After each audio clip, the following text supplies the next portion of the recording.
Dans la plupart de ses lettres, l'apôtre Paul répond à des questions ou réagit à des difficultés de l'Église locale.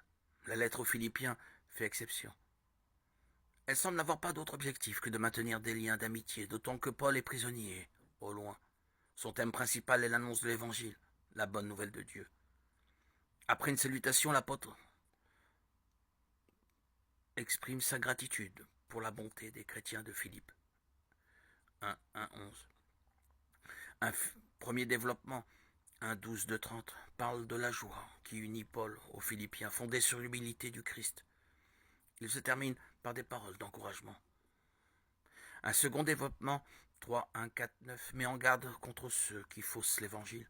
Il invite à imiter Paul dans son itinéraire spirituel, lui qui a été saisi par Jésus. 3:12. Il se termine par un encouragement à vivre en paix dans l'attente de la venue du Seigneur à la fin des temps. La lettre s'achève par des remerciements et des salutations. 4:10-20. Paul a fondé une communauté à Philippe, dans le nord-ouest de la Grèce, vers 49-50 de notre ère. Acte 16:11-40. Sa lettre daterait des années 56-57, alors qu'il emprisonnait à Éphèse.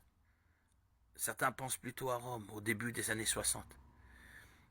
Il remercie les Philippiens pour leur soutien financier, donne de ses nouvelles et invite à tout centrer sur le Christ.